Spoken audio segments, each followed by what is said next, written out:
All right. Good morning, everyone.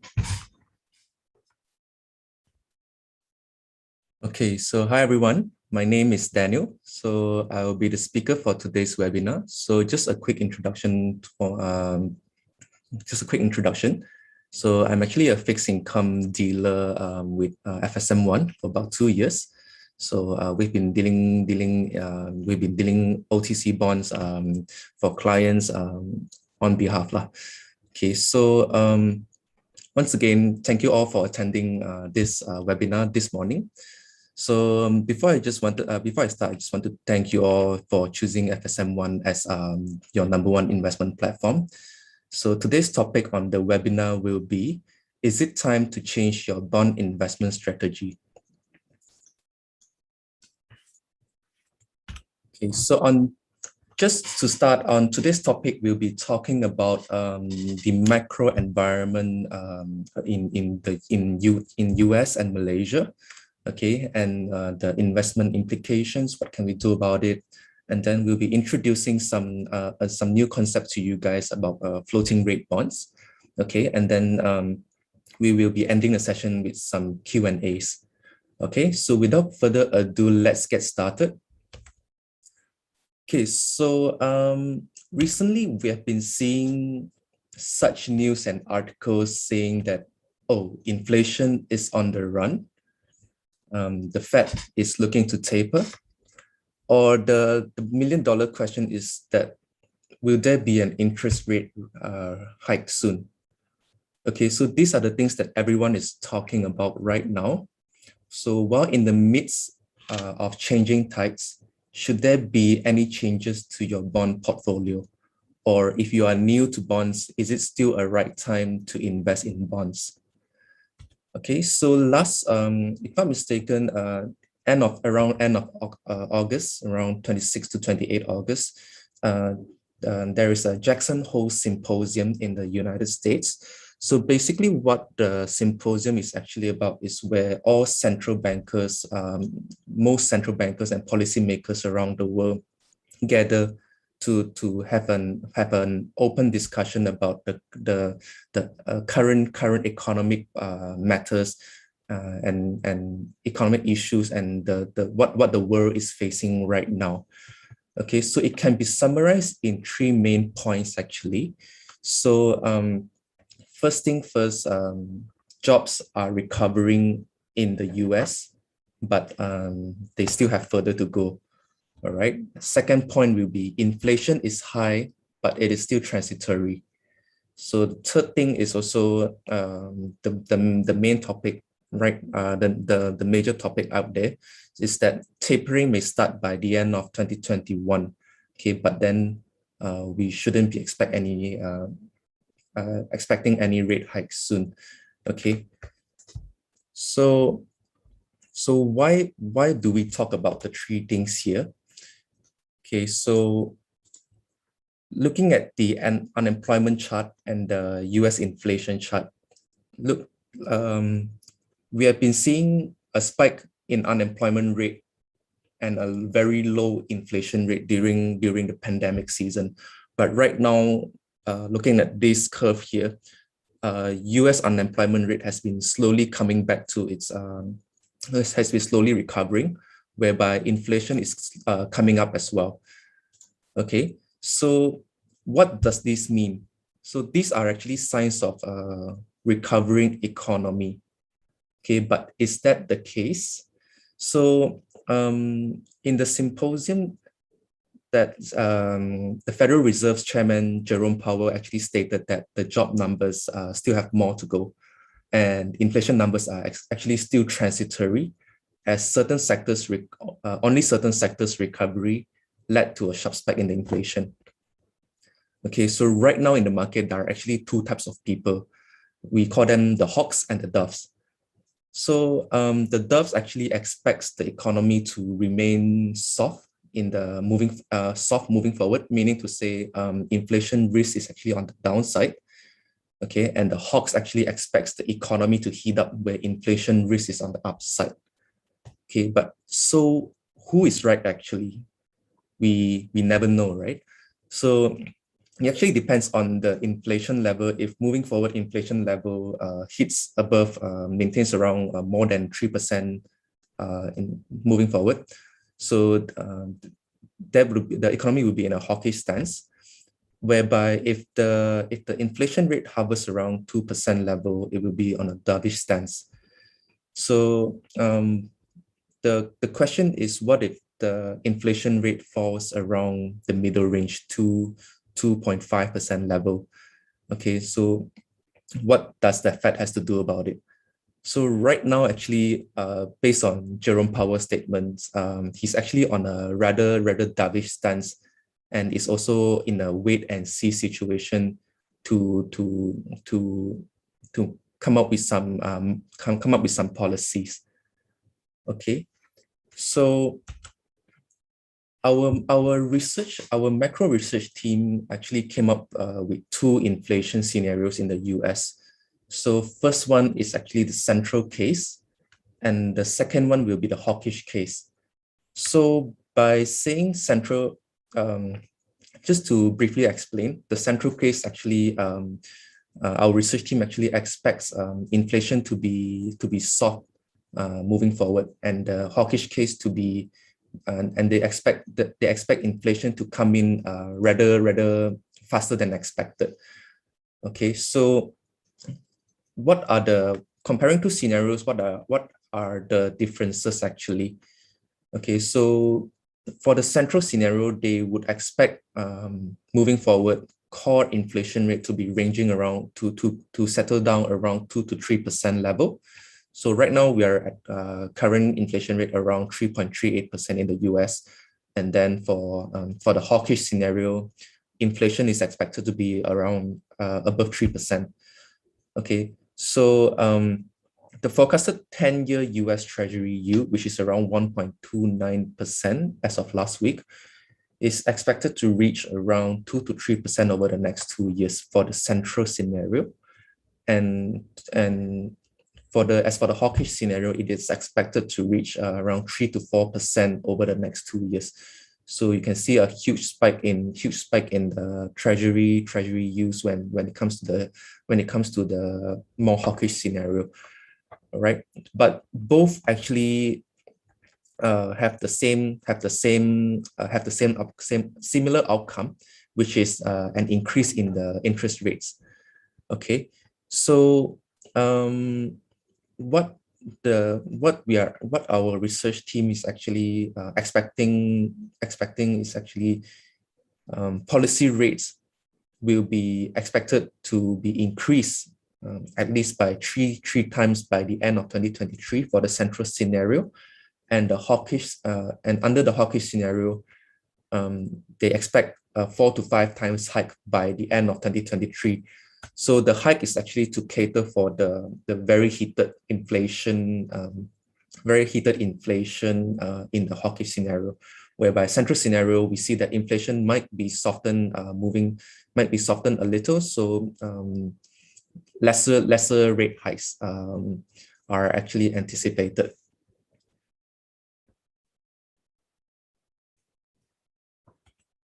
Okay, so coming into the Malaysian macro outlook, so this is the Malaysian inflation rate.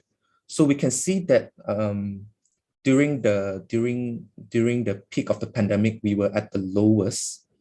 Okay, but as we come into first quarter 2021, there is a huge spike in the inflation. So does the inflation mean anything to us? Is it a good sign? Okay, so actually we are looking at Malaysia's inflation rates. We are actually quite similar to the US scenario, where huge spikes are seen over the past few months. Okay, so but of course we also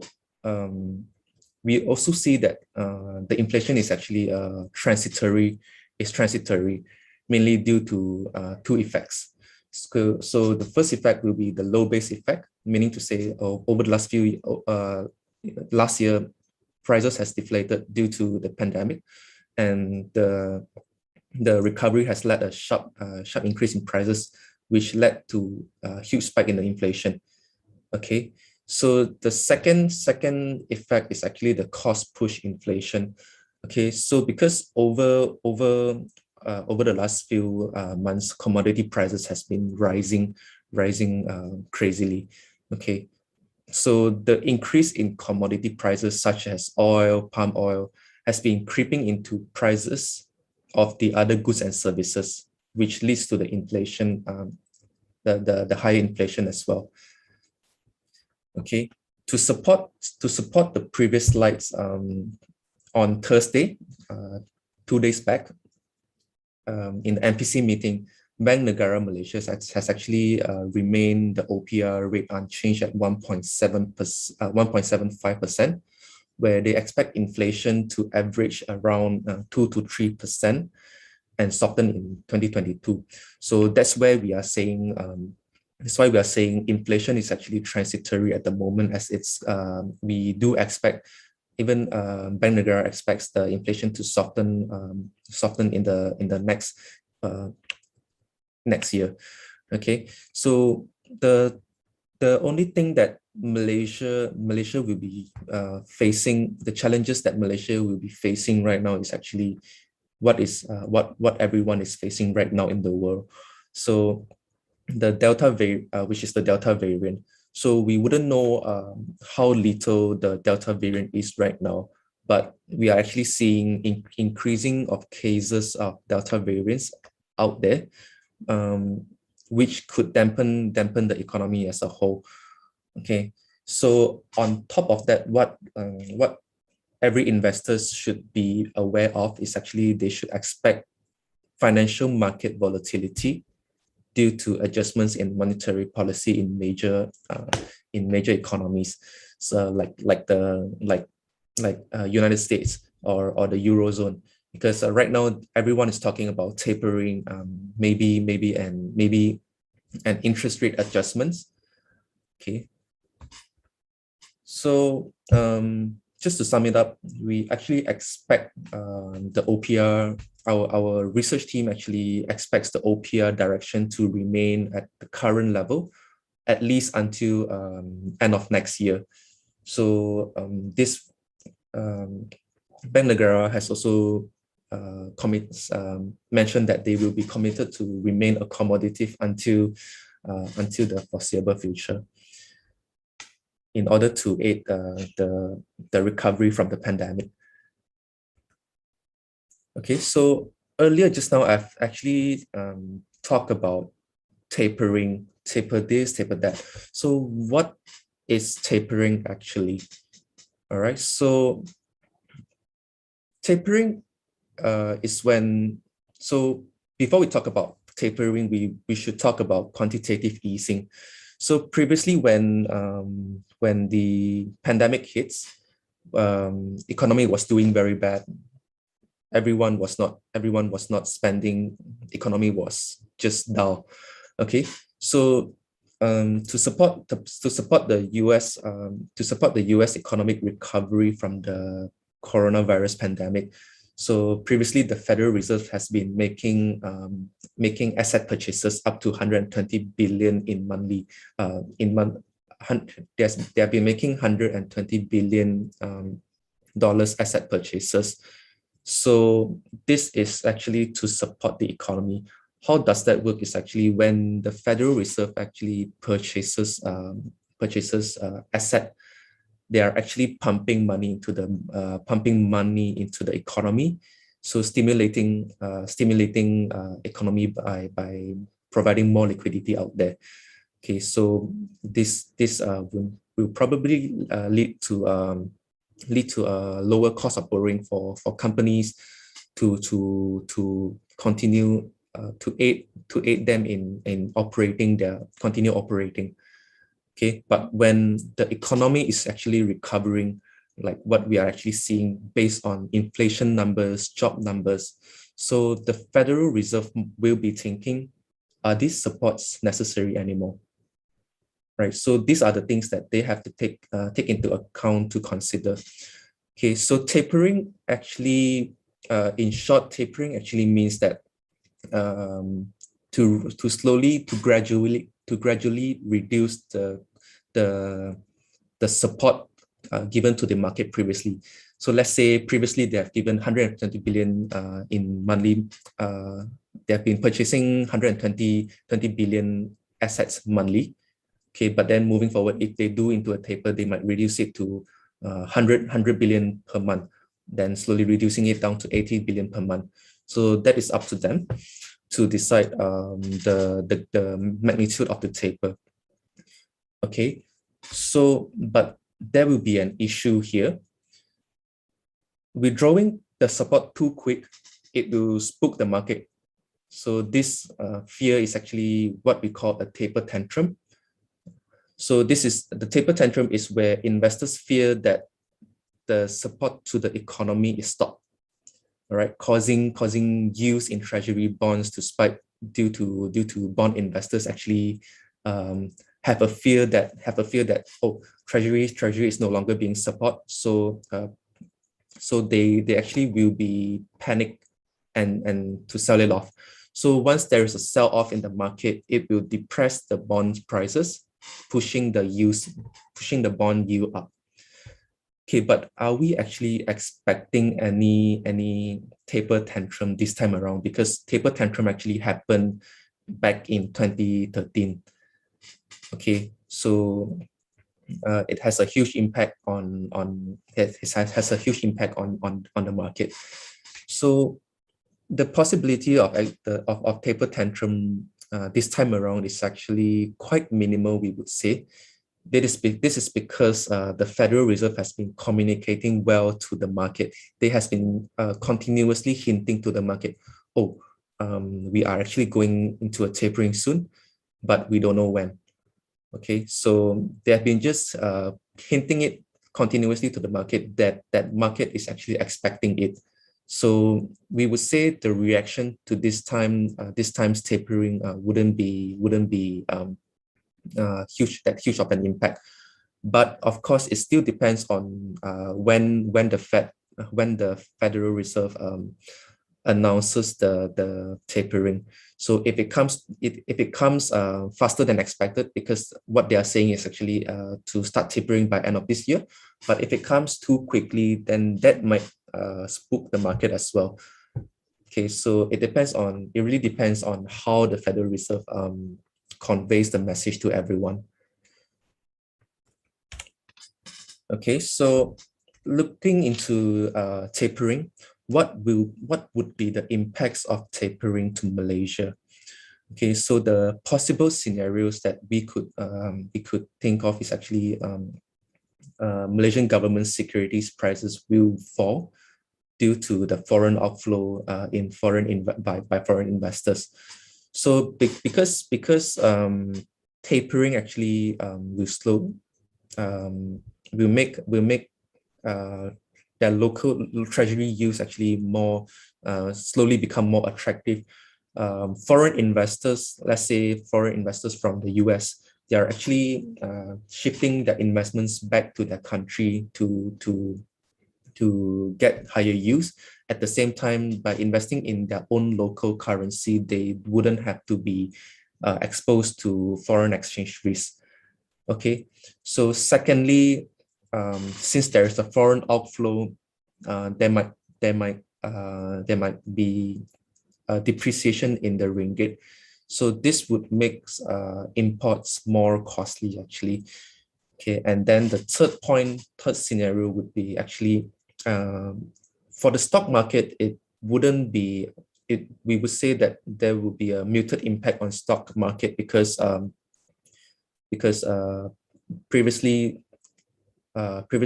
foreign investors has already left the market. We only actually see recent inflows to the stock market in the last month, if not mistaken. Okay, so the impact for tapering would be more on the Malaysia's debt securities, which is the MGS and the MGIIs. Okay, so despite these scenarios, if let's say if the ringgit depreciates, we might there might be a chance that Malaysia will go into a trade deficit, which we are not right now, although. But what I'm trying to say is actually Malaysia itself has sufficient foreign reserve, which is standing at 111 billion US dollar. This is sufficient to buffer against this kind of adverse events. Okay, so more on the debt market compared to the foreign outflow when there is a taper tantrum in 2013. Okay, the foreign holdings of Malaysian debt securities were at 47%. So right now we are actually holding foreign investors are actually holding around 40%.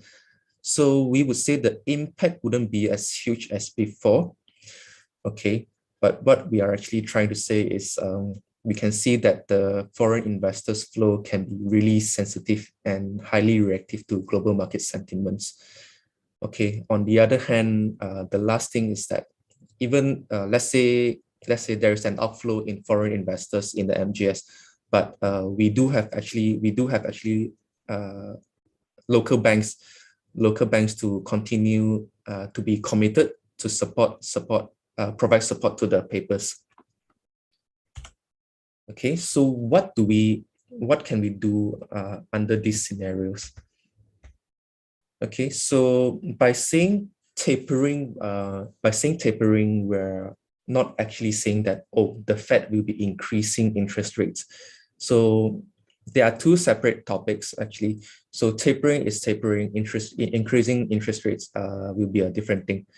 So since the Fed said that rate hikes are to be expected only to be expected in 2023,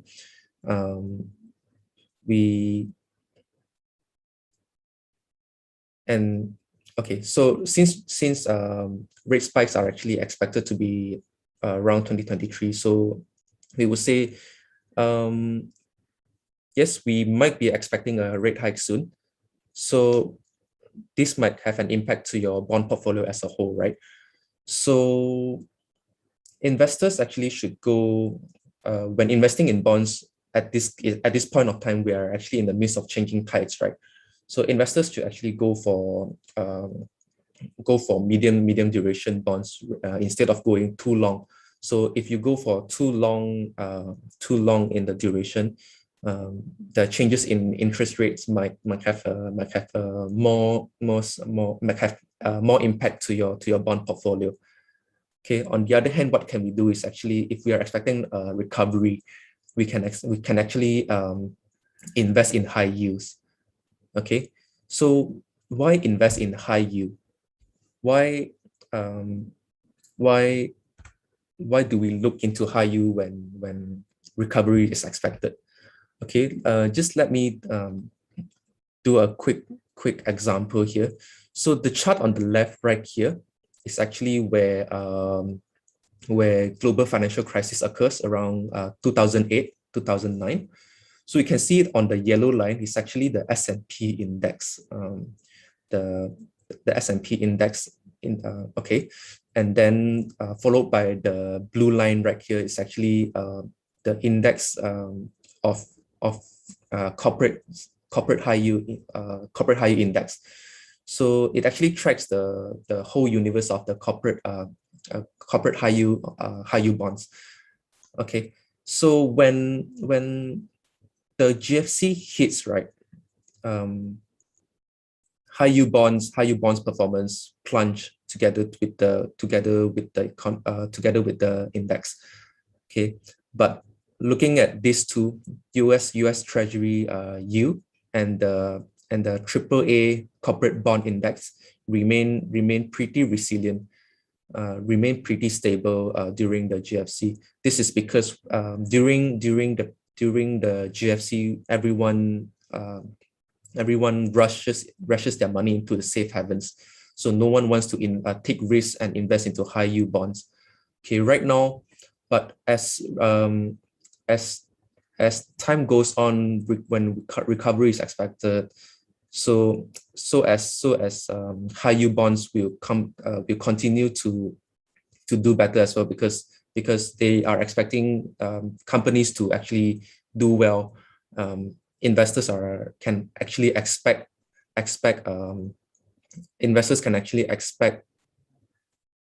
companies to meet their debt obligations. Okay, so of course, when selecting for high yield bonds, okay, before I get to that, looking at the right chart here.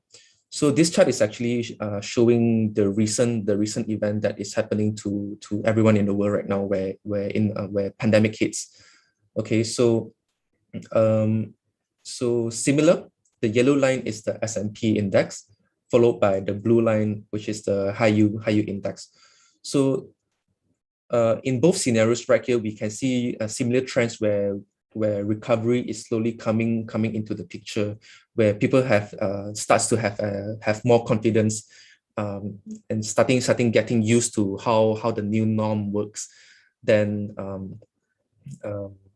eventually companies are able to operate as usual.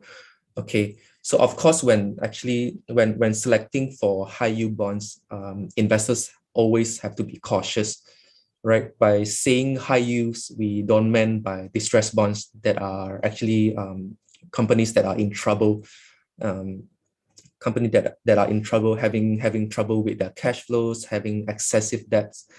Okay, so but we would rather say that high yield bonds, you can actually look at those unrated bonds with decent credits. So like something like strong cash flows, strong debt levels, strong company earnings. Okay, so on the other hand, actually for high yields, you can go for medium term, is actually because the high yield will actually offset the interest rate changes, causing lesser impact to your bond portfolio as a whole, because of the high yield, the yield that you are receiving is already sufficient to buffer against any interest rate changes. Okay, so what comes next is actually an alternative, the idea that we are giving to you, that you can consider on. Okay, so it's floating rate bonds. So you can actually look into floating rate bonds when you're expecting a recovery. So, but before we get there, what are floating rate bonds actually? Okay, so in short, floating rate bonds is actually a bond that has variable interest rate over the instrument's life. Okay, where coupon rates depend on the level of money market interest rate. For example, the BLR rate, the base lending rate by different banks, or they might be using the CLIBOR rate. Okay, so for a floater, typically a floater has we call floater another name for floating rate bonds, just for your information. So typically a floater has a floor, minimum coupon rate, and a cap, maximum coupon rate. Okay, so so just to show you an example here, this extracted from our Bloomberg terminal. So you can see that when they have this is a floating rate by ING Group. So they will state here that maximum coupon rate is at will be at 9%, because let's say if interest rate goes too high, and once the credit spread has been included on top of the benchmark, it might be exceeding 9%. Okay, so the issuer wants to cap their borrowing costs at 9%. At the same time, in other cases, there will be a minimum coupon rate where this will be a fair outcome to investors when investing in floating rate bond, because if interest rate goes too low, then this will actually help issuers to save a lot in terms of borrowing costs, but then it will be actually pointless for investors to invest if there isn't a minimum rate. Okay, so looking at this coupon how coupon is being priced, they're actually benchmarking to something, a benchmark. On top of it, there will be a credit spread. Okay, so just to give you an example how the credit spread and the pricing works is actually, okay, so floating rate bonds is actually price on quarterly basis, typically. Okay, so for example, in the beginning of quarter one, let's say the base rate for period one is at 2.57%. Okay, and the credit spread is actually 150 basis points. Okay, so adding up together, the first quarter's coupon rate will be 2.57% plus 1.5%. So for that particular quarter, the coupon rate will be 4.27%. Okay, so when moving into the second quarter, the base rate, which is period two, the base rate for period two is has been adjusted lower to 2.4%. Okay, same thing. Credit spread for the issuer is actually 150 basis points.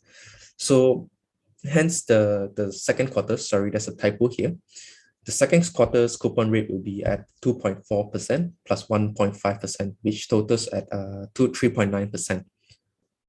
Okay, so how the coupon is actually being paid out for floating rate bonds is actually when they announce for period one, when they announce 4.2 that the coupon rate will be 4.2%, investors will actually only receive the 4.2% when they come into the second period, because actually when the floating rate is being priced refreshed every quarter, there is actually a time lag. So before coming into the quarter, we wouldn't know where the benchmark is.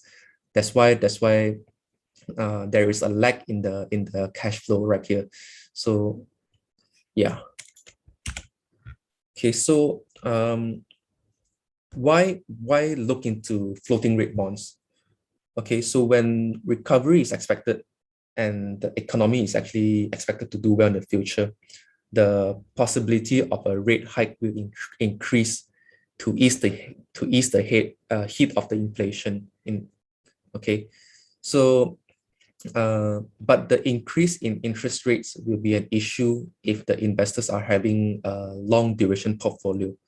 So what we meant by a long duration portfolio is portfolios that are actually sensitive to interest rate changes. So for example, a 1% increase in interest rate would lead to a probably 3% drop in your bond price. Okay, so so on the other hand, why floaters are beneficial is because why floaters are actually beneficial to your bond portfolio is because once interest rate rises, the holder will be able to participate in the upward movement in the rates. So let's say base lending rate has been increased, then the investor will actually be able to receive a higher coupon moving forward. Okay, so the increase in the coupon rate also actually reduces the sensitivity of your bond prices to the changes in interest rate. This is because larger coupon payment means that investors will get their original investments back quicker. Okay, so just to sum it up, you want to reduce your duration, because the longer you hold for a bond, it is more subjected to interest rate changes over the longer period of time. So that will be more sensitive to interest rate changes. Okay, so to keep it in short, why have floaters in our bond portfolio is because floating rate bonds actually helps investors to reduce the interest rate risk to their bond portfolio. Okay. So we're coming into a recap on what we have discussed today. So earlier today, we have actually talked about the global economy is on its way to recovery. Okay, so tapering is near, but we don't know when. So the US Federal Reserve is actually hinting that tapering is near, and this shall be discussed in the third week of September in the upcoming FOMC meeting. Okay, so at the same time, how decisions will be made will be based on how the Fed is actually assessing the economy as a whole, and how the Delta variant will be an impact to the economy. Okay, and the last thing that we have discussed is the floating rate bonds. Why is it beneficial to your bond portfolio? Okay, just to conclude into the webinar. Okay, so one more recap is that we are actually expecting interest rates in the US and Malaysia to remain at current level at least until 2023. Of course, depending on market conditions in both countries. Okay, so in conclusion, no rate hikes until 2023. So we can actually, what everyone can do right now, if you have bonds in your portfolio, so you can actually start managing reducing your bond portfolio's duration. Okay, so let's say if you're holding longer duration bonds in your portfolio, maybe just give us a quick call and have a quick chat. We will help you probably assess. Let's see what kind of long duration portfolio that you're holding. Okay, maybe so, and what we can actually tell you to do is actually avoid long-term bonds for now, because like we said, we are actually expecting something coming in the next 2 years. So we wouldn't want that change to actually have a huge impact to your bond portfolio, right? Okay, so secondly, invest in high yield bonds. Okay. Thirdly, next thing to be diversify your portfolio. Okay, we would say stay invested for now.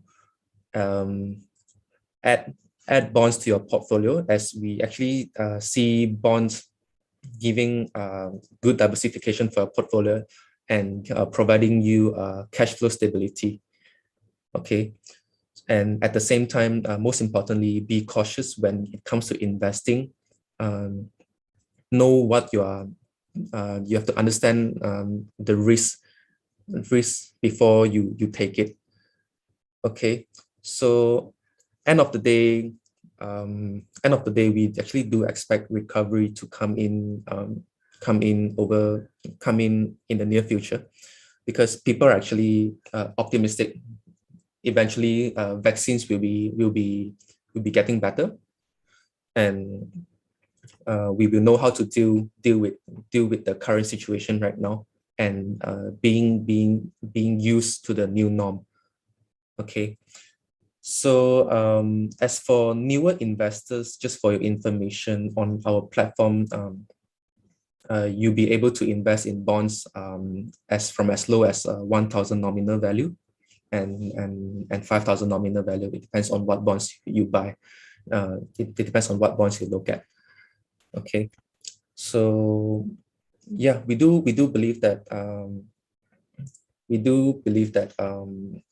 over the next 2 years, no worries. You don't have to be rushing to reduce your bonds portfolio. We can still remain in a wait and see stance before making any adjustments to your bond portfolio. All right. So ultimately, managing your bond portfolio still depends on how your bond investment strategy is. So some people might be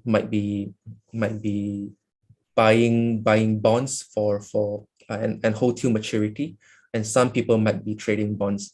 Okay, so if you are holding bonds till maturity, basically interest rate movements in interest rate that causes your bond prices to move doesn't really have a much impact to your bond portfolio.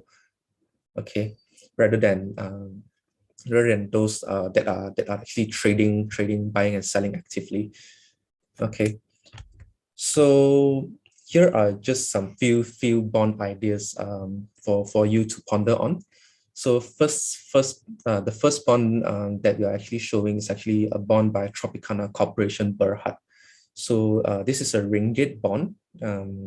Recently, this is actually a new perpetual bond by Tropicana Corporation Berhad, which will be issued around next week.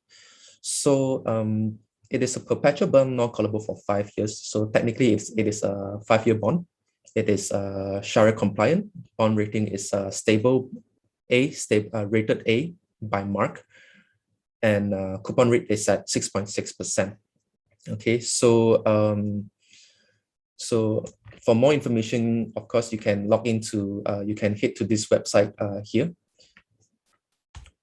Okay, and the second one is on bonds from our Bond Express. So this will be Oxley Private Limited. This is actually a three-year bond maturing on 8th of July 2024. Okay, so it is an unrated bond. So by saying unrated, you'll be actually seeing a higher coupon rate compared to the one that we have showed just now. So ranking is senior unsecured. All right. So yeah, so indicative gross yield is around 6.736, which we think is actually quite an attractive yield to invest in. So both companies are actually from the real estate, they are real estate players lah. Basically, credit profile wise, you are able to look it from the website here. From the website here, we have our research team actually provides a pretty comprehensive research write up on the bond. So if you guys have any interest, you can just reach out lah. Okay, so these are the useful links here that you can visit. All right, and if there's any bond related matters, you can reach out to us at 2149-0652 or WhatsApp us at 012-444-0540. Okay, so we will be ending this webinar session with some Q&As. So we'll be taking some questions from the floor if there's any. So right here we have I have my colleague Randy right here to assist us with the Q&A as well. Hi, Daniel. Thank you so much, Daniel, for the insightful sharing. So yeah, I can see there are quite a lot of questions coming in, but just to add some highlight here before we started answering all those questions, because I'm actually seeing there are some investors, they couldn't, you know, quickly differentiate between bonds and also bond funds. So basically the bonds are the direct bonds that we are directly investing into the company itself, while bond funds is basically in a unit trust nature, but the underlying is bonds. So they are basically a pool of bonds being basket into it. Okay, so hope you guys can really differentiate. So different bonds and bond funds have their own pros and cons here. So for bonds, right, for bond funds, we afraid we might not be able to input a profound explanation or illustration on this. So hope you guys understand that. Okay, so from a macro perspective, I can see there are quite some investor asking about the true relationship between US Treasury yield and also our Malaysia bond price. This can be actually quite a long topic, but in short, right, just to share, actually Malaysia government bonds, right, are not fully held by domestic investors. Okay, foreign investor, they are also hold some portion of the Malaysia government securities, and I'm talking about the bonds issued by Malaysia government itself. Okay, so just to share, throughout 1.5 to 2 years, right, foreign holdings accounts for around 25% of the whole Malaysia government securities. Okay, so you can see, if let's say if you can recall last year, right, the treasury yield dropped to the lowest of below 1%. So for those foreign investors, right, US treasury yield was not attractive to them anymore. So we are actually seeing some capital inflow from foreign investor here. So in that sense, right, you can see there's a relationship there. So if let's say, imagine they could be US tapering coming in the future, right? So we do expect there might be some foreign capital outflow there due to the attractiveness of the treasury yield. So in that sense, it might indirectly impact Malaysia government bond price. Okay.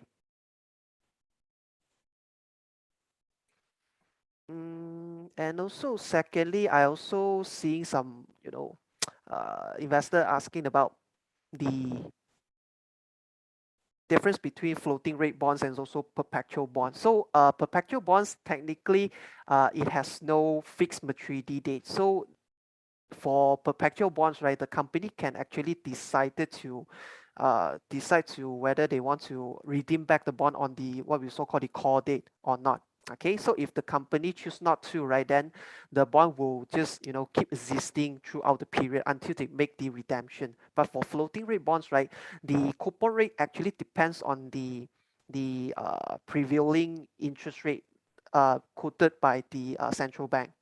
Okay, so these are the difference. So perpetual bond, it could be in fixed coupon rate structure, or it could be in a floating rate bond structure. Okay, so just to do some teaser here, so up for the upcoming webinar, right, we might cover some special features on perpetual bonds and also some bonds with the special or additional clauses here. So do stay tuned for that.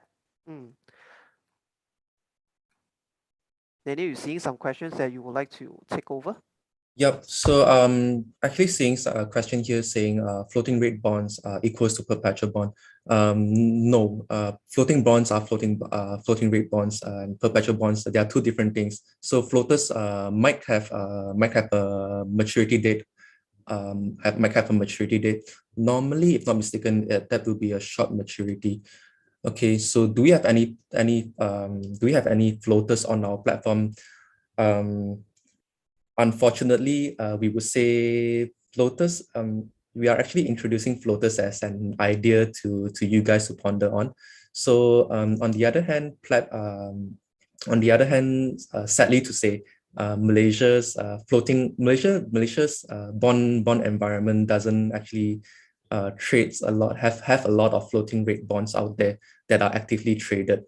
Okay, so most floating rate bonds out there can be seen in foreign currency papers like the Aussie dollar, mostly are by banking names. So like NAB, National Bank of National Australian Bank or Commonwealth Bank. They actually do have quite a few floaters over there, but by investing into foreign currency bonds, basically investors are actually subjected to the minimum investment nominal value. So it depends on the currency. Typically, it's around 200,000 nominal value in respective currencies.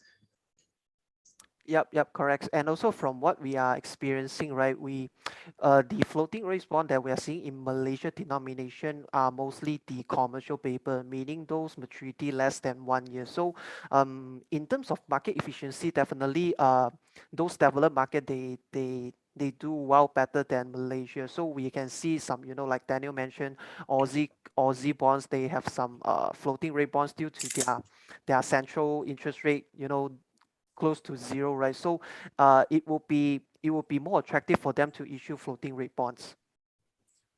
All right. I'm seeing some questions here saying even our bonds that we mentioned just now are principal protected.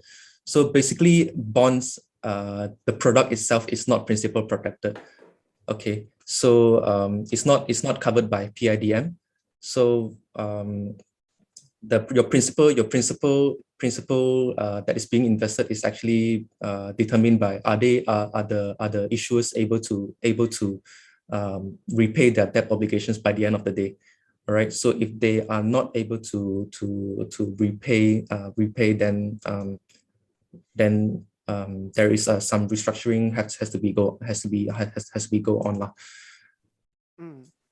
And yeah, I do see many questions actually comes to the floating rate bonds since many investors are quite keen on this. So just to share, right?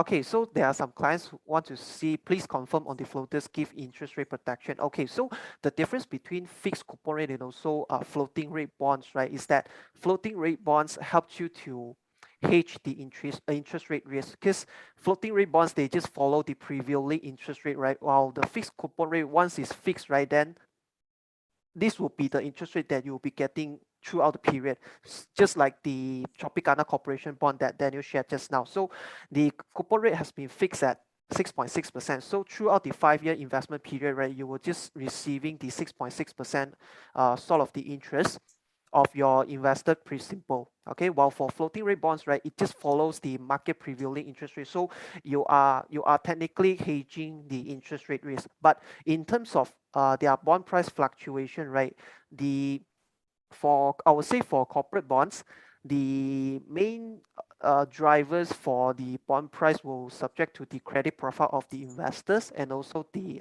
market trading activity itself. Okay, so in simple way, if let's say the credit profile of the company deteriorates, right, then the bond price will likely to go down. Okay, so yeah, basically this hope it explains what you have questions in mind. Okay, so I'm actually seeing another question here. Investor is actually asking, I bought bonds as an FD replacement. So should I trade bonds or hold to maturity? Okay, so for just to allow you to understand that Malaysia's bond are actually not so actively traded out there. Okay, so price movements in the market are actually quite minimal compared to those out there in the market, to those in the foreign market. So foreign market, people trade really high yield bonds up to maybe 10 to 16%. Those are actually being traded pretty actively out there. Whereby for Malaysian bonds, it's actually most investors on our platform actually just holds to maturity after withdrawing from their FD. Okay, so that's why we keep on reiterate that do look at the bonds credit the issuer's credit profile before investing, because you're placing hard-earned money of hard-earned money into something that has slightly higher risk than FD, because FD, of course, is risk-free, right? So yeah, I'm seeing actually another one here. So can you explain why investors should buy high yield bonds with around 5-year tenor if OPR is expected to rise in 2022? Okay, so regarding that, what we're actually saying here is you want to diversify your portfolio. You don't want to put everything in one basket into equities. All right. So of course, by putting in high yield is because why put it in recovery why put it in safe bonds when the economy is coming into recovery, where companies are actually will do better eventually. Okay, so high yield bond on the other hand actually does track the stock prices really closely. So like I've shown earlier just now in the chart, the high yield index and the S&P index actually moves in tandem. So rather than putting everything in equities, why not diversify into different asset classes, where even you'll be getting consistent cash flows by investing in bonds. I'm seeing a interesting questions from a investor. Just a second. Okay, yeah. He is actually comparing Malaysia government securities and also Malaysia corporate bonds in terms of their bond price fluctuations. So it seems Malaysia government securities price move more volatile compared to corporate bond.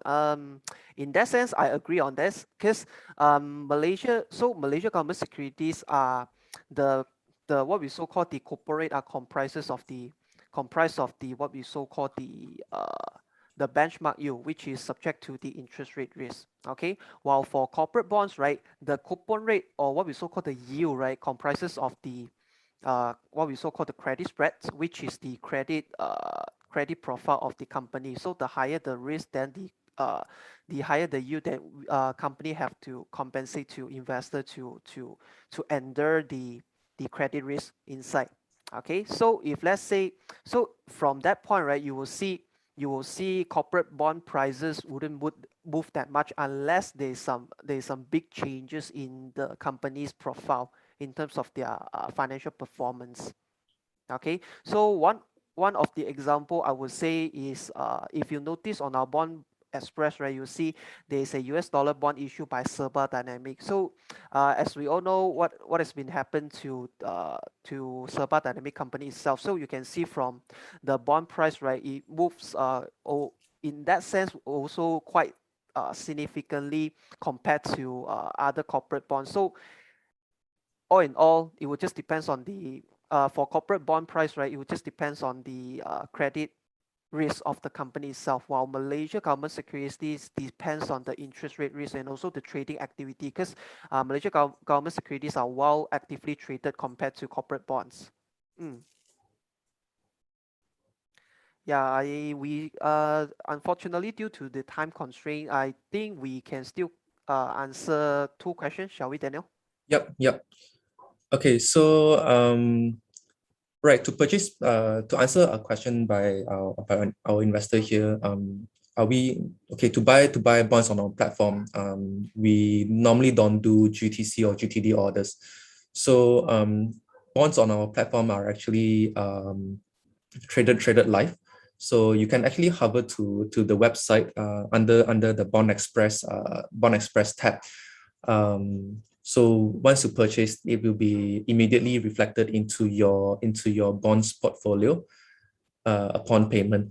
Okay, so another question I see is actually if we don't agree with the ask price, want to offer and you want a better price, this will be actually this will be actually dealt on a case-by-case basis, depending on the sizes that investors are actually looking to buy as well. So of course, I'll always feel free to call into our dealing to our dealing line earlier that I've provided just now. So which is 21490652, or you can just WhatsApp us at 012-444-0540. Okay. So I'll just leave the page here just for your information. Okay, and just to answer another thing, what are the pros and cons of investing in bonds and bond funds? So basically, investing in bonds is actually investors are technically investing directly into the bond itself, where bond funds are actually like a unit trust, where it comprises of different varieties of bond inside the fund. So bond funds are actually more diversified, whereby bonds are individual bonds itself. So cash flow wise, that individual bond itself actually does provide a fixed cash flow over the time period, whereby bond funds actually they do pay out we call them dividends in terms when the bond fund is doing well. So if it's not doing well, then maybe the fund manager wouldn't even declare any dividends. So the difference here is actually bond funds are diversified, and individual bonds you get fixed cash flow over time. All right. Let me try to answer one last question from our investor Henry. Okay, so apparently there are some investor concerning about investing in what we so called the direct bonds. So what are the specific risks involved when we invest in direct bonds? So when you invest in direct bonds, for most of the investor, the objective is pretty simple. Some of them are looking to treat it as a fixed deposit alternative, as a replacement. Okay, and also some investors, they take bonds as a capital preservation investment too. So when you invest in direct bonds, right, let's say Tropicana, like we shared just now, this is a 5-year investment period bond. So you would need to, for most of the investor, the strategy is also pretty simple, which is to buy and hold until it matures. Okay, so from there on, you'll be receiving the coupon rates, periodically, which is on time. Okay, so if let's say the companies is doing well along the way, right, then it shouldn't be any issue for the company to repay you the interest rate or the principal itself. So this, I would say, is one of the difference between bonds and also bond funds. You will see the certainty of cash flow there.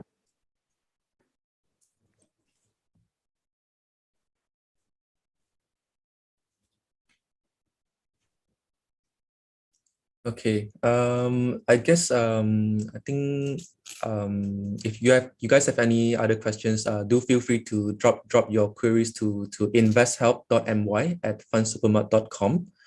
All right. So we will be ending the session right now due to time constraints. So just wanted to give a big thank you to everyone that has attended today. Thank you, Randy, for your help in assisting. My pleasure. And right. So yeah, so we'll see everyone in the next upcoming webinar. All right. Stay safe, everyone, and have a good day. Thank you. Bye bye.